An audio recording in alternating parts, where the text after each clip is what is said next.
Hey honey fam, it's Becks here.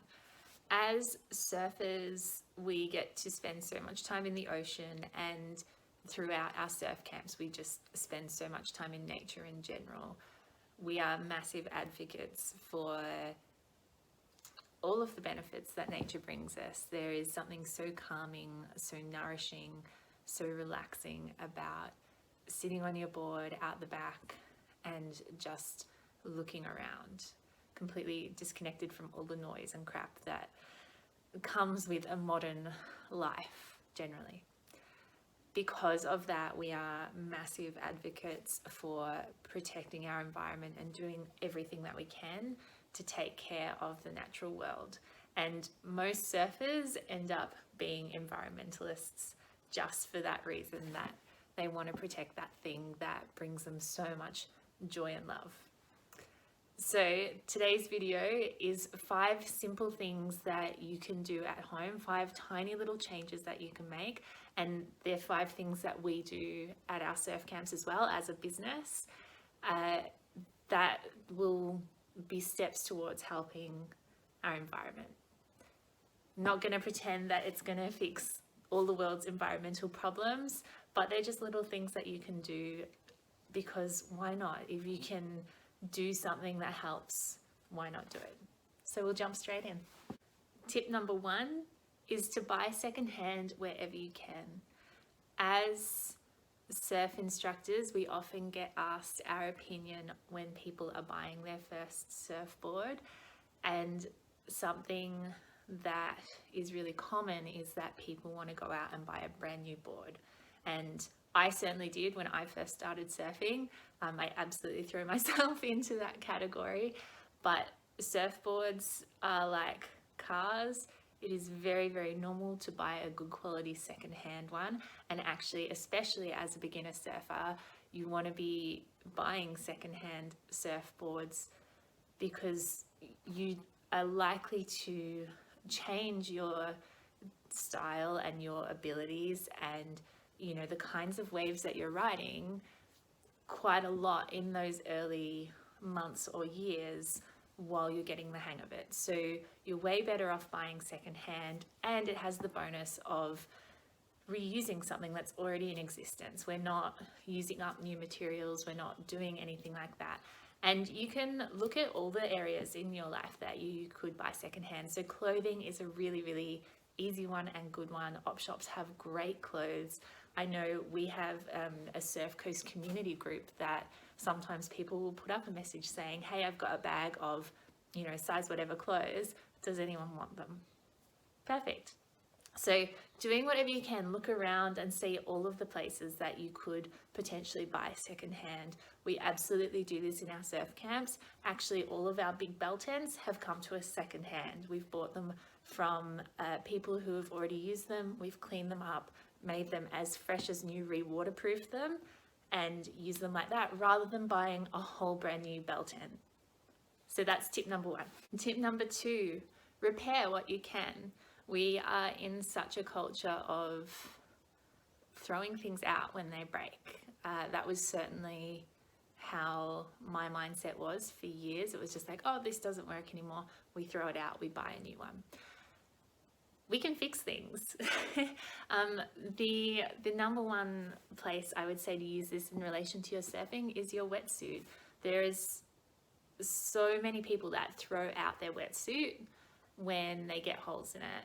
I don't know how many times I have repaired my wetsuit. It's got tape and stitching and stuff like that all over it. They're quite cost effective to repair, and they're almost like new once they're repaired again. So there's some great wetsuit repairers in Torquay that we'll happily recommend. I can drop them in the comments or in the description below. But absolutely have a look around. When something breaks, can it be fixed? Can it be repaired? Whether it's like a duct tape and super glue kind of repair job, or if it's like a take it to someone who can fix this and make it new again. So at any opportunity that you get to repair something, do it. Number 3 is to reduce packaging wherever you can. So we are all really well aware of the problems that come from plastic packaging that we use once it's wrapped something, and that's it, we just throw it in the bin. So one of the easiest places to reduce your packaging is through your food. I think we don't realize how much plastic packaging we actually end up with on our food because we're consuming so much of it, but it just never seems like much. Easy ways to do this is to go and shop at like a bulk bin kind of place. We're really lucky, we just had a new one open up in Torquay, but certainly in the area, like there's one in Anglesey, there's two now in Torquay, there's one in Geelong, and I'm sure there'll be something near-ish to you where you can bulk buy those things. There's also mail services that do that for you as well. Generally, it ends up cheaper. You end up with higher quality ingredients, and certainly more so than the supermarkets. And the bulk bins haven't been subject to running out of stock in the same way that the supermarkets were during the initial panic buying stages of the pandemic. So it's also great to kind of seek out these alternative sources to get your food because it gives you a more stable food system, which is fab. Other than buying from bulk bins, we're looking at things like, you know, buying fruit without popping them in plastic bags, just carry them as they are. Trying not to, obviously, no one's perfect, but trying not to buy things that are already pre-sliced, like buy the whole thing and slice it yourself. Easy. We absolutely do this at surf camp. We're really conscious of trying to reduce packaging as much as we possibly can. So you'll see us shopping at the bulk bins. You'll see us growing our own produce so that there's no packaging involved. Or shopping at the farmers market, again, to try and reduce that packaging, or so we can put it in our own reusable bags and containers and things like that. And you can extend it out way past food to things like, you know, floss and your toothbrush and all number of bathroom things, laundry things, like anything that you use in your house. There will be an alternative that you can get your hands on that reduces packaging or eliminates plastic packaging. So when something's up to be bought new, like you don't have to just throw out all the things you have and start fresh. Use up what you've got, but when it comes time to replace your laundry detergent, be like, okay, well, this time I'm not gonna buy what I normally do, and I'm gonna look for something that's an alternative that works better. And just as you do that, one at a time, as each thing comes to being empty, you end up saving so much packaging with very, very little effort, which is the best thing, right? Number 4 is being as conscious as we can be about reducing our food miles, or, you know, in extension to that, basically shopping local. So the idea is that to transport a punnet of strawberries from Queensland all the way down to Victoria is going to be emitting a certain amount of greenhouse gases through the actual transportation process and the logistics of all that. And as a just slightly side note on that, my strawberries are probably not going to be as fresh as if I go into somewhere in the Surf Coast and buy strawberries from the farm. And we can extend that out as much as we like as well. So obviously, if something's coming from overseas and shipping from overseas, then we're looking at it having a much larger kind of impact on the environment, because then we're talking about all of the, you know, truck driving, fuel emissions to get it from wherever it was to the airport, the flight, which is a huge one, and then getting it from the airport to us in whatever way that works. And that's a pretty direct little route. It's not always that clean cut. So we try and buy local as much as possible is the basic gist.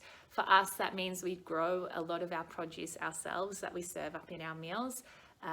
We are always expanding that garden and trying to grow more and more so that, you know, it effectively eliminates a lot of that food moving around, because we just pick it from the garden, put it on your plate. with some spices. But then out of that, we then also look for, you know, local places that grow things. We go to the farmers market, bulk bins again, try and buy Australian made, Australian produced, wherever we possibly can. So that's another thing that you can think of as well. Sometimes it's worth paying the couple of extra dollars for something that's not coming from as far away, for the environment, for the local economy and local businesses, and also generally, well, for food especially, it means you get something that's fresher and better quality as well, which is always a win. And number 5, maybe a little bit controversial depending on the circles that you hang out in, but it is to eat plant-based meals as often as you possibly can. So I've been eating that way for, I don't know, like 4 or 5 years now. But it was a really big step for us to take to say our surf camp is only going to serve plant-based meals. But it was one that we felt was the most in alignment with the values of the business as well. We can't really stand here and say we deeply care about the environment while also purchasing meat and things like that, because there is a huge carbon footprint that comes with the production of animal products. I am not going to go into much of the science or anything like that, but I will drop some links below if you want to have a look into that yourself. It is not saying that you have to swap to a plant-based or vegan diet on the spot. Maybe just try a few more meals. And honestly, that's what we try to do with Surf Camp, is give you the best fucking food you've ever eaten in your life, so that you're like, oh my God, I want to make this at home, regardless of what your regular diet is. And we'll give you the recipes so that you can. And that's kind of our way in contributing to that, so that hopefully you'll be so stoked to eat, you know, one of our lasagnas or our Kentucky fried cauliflower dishes in burritos, or like whatever it is, whatever your favorite surf camp meal is, we will give you the recipe for it so that you can make it at home, so that you are eating more plants, which has so many health benefits, as well as being more environmentally beneficial to the earth. And just a final reminder to the end of our video that it's not about being perfect. It's not about doing all of the things at the cost of your enjoyment of life. It's not about being so strict and martyr-like that it, you know, affects your relationships or anything like that. It's just about trying to do a little bit better than you did yesterday. And that's it. It's no pressure.